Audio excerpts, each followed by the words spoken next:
Police encounter a giant Megalodon shark in the middle of the ocean. It started as a routine rescue, a distress signal echoing through the silent ocean night.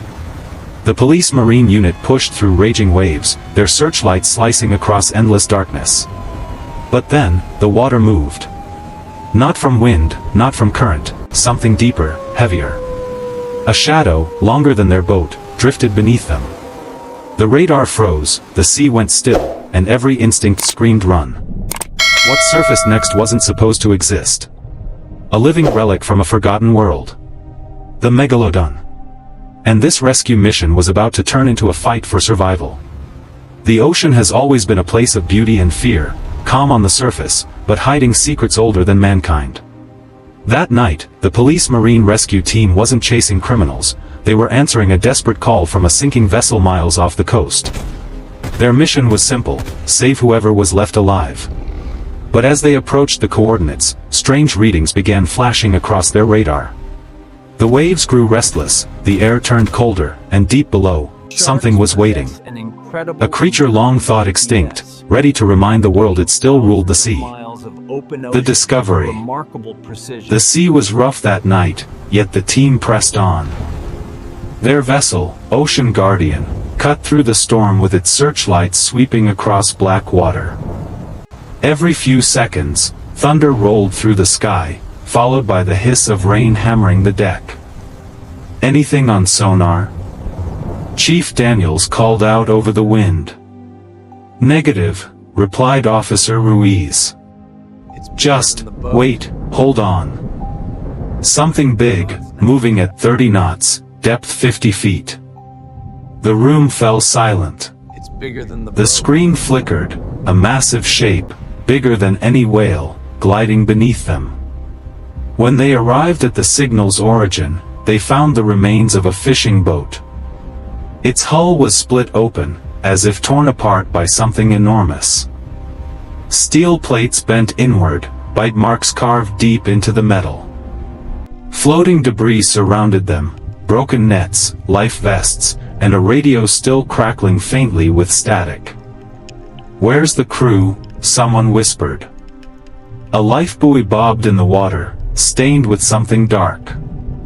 The current was pulling hard, as though the ocean itself was dragging everything down. Suddenly, a deep rumble vibrated through the boat. The water below began to churn violently.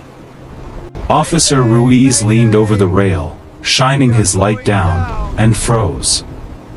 There, beneath the surface, a massive shadow circled them. The shape was too wide, too long. Its movement, smooth, deliberate, predatory. Then came the sound, a low, resonant growl from the deep, more felt than heard. "Contact starboard side," Daniels shouted. The boat rocked as something enormous brushed against the hull. Equipment crashed, alarms blared, and panic spread through the crew. Whatever was down there wasn't curious, it was hunting. And in that moment, every man aboard the Ocean Guardian realized this wasn't a rescue anymore. It was the beginning of something far more terrifying. The encounter. Lightning split the sky, casting a white flash across the churning waves. For one brief second, the crew saw it, a colossal dorsal fin slicing through the water like a blade. It vanished as quickly as it appeared, but the silence that followed was deafening. "Get the engines up," Daniels barked. "We're leaving, now." But before they could turn, the ocean exploded.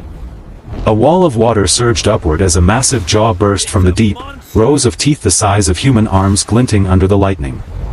The beast slammed into the boat's side, sending half the crew crashing to the deck. Metal groaned, alarms screamed, and the vessel tilted dangerously. "That's not possible," Ruiz shouted, clinging to the railing. It's a shark. But it's too big." Daniels grabbed the radio. "Mayday. This is the Ocean Guardian. We've got..." A thunderous crash cut him off. The shark rammed the stern, ripping off a section of the hull. Seawater flooded in. The crew scrambled, shouting, slipping across the deck. Through the chaos, a faint cry echoed, someone was in the water. A rescue diver had been thrown overboard. His faint flashlight flickered between the waves, barely visible. "Hold the line!" Daniels yelled, throwing a rope over. Ruiz strapped in, dove headfirst into the freezing sea, and swam hard toward the light. Every second felt heavier, every wave could hide death beneath it. Then, from the dark abyss, a shadow moved, massive, deliberate, circling closer. The diver turned just in time to see the outline, the size of a bus, with black eyes like cold glass. The Megalodon surged forward, its jaws snapping shut just inches from him, the shockwave tossing him backward. On deck, the crew fired a flare gun, the bright red light cut through the storm, burning across the water. The beast recoiled, thrashing violently. Ruiz surfaced, gasping, as the team hauled him in. The shark's tail slammed the boat one last time before it sank back into the deep.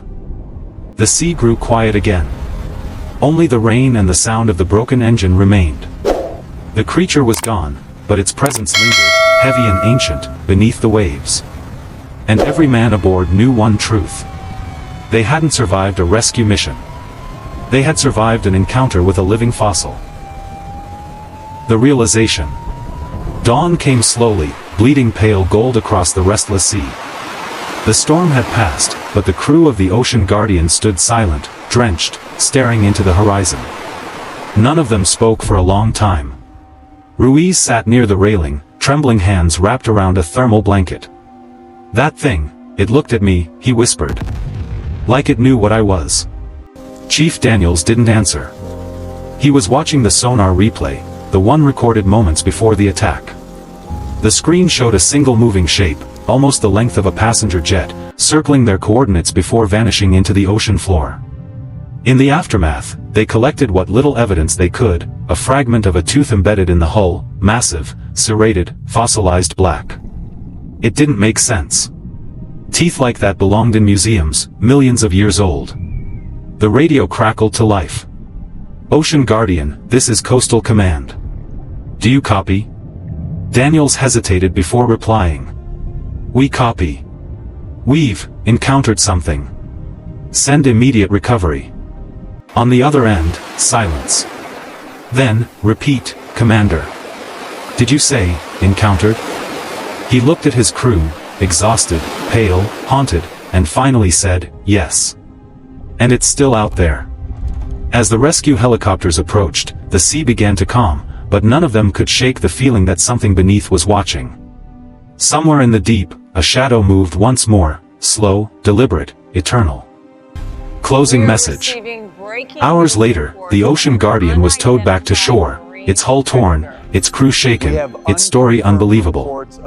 Scientists examined the tooth fragment and confirmed the impossible. It matched the structure of a megalodon, a species thought extinct for over 3 million years. News broke across the world, but few believed it. The official report described it as a large unidentified marine predator. The truth was buried beneath technical language and government silence. Chief Daniels filed his final statement quietly. "We went out to save lives," he wrote, "but instead, we met the ocean's oldest survivor." Weeks later, the ocean returned to its calm disguise, endless, blue, and silent. But sonar stations along the coast kept recording strange, deep echoes far below the continental shelf. Each time, the readings showed the same signature, massive, slow, deliberate. In the end, the narrator's voice fades in. The ocean doesn't reveal its secrets easily. And sometimes, when we look too deep into its darkness, something ancient looks back. The waves crash one final time, and the screen fades to black.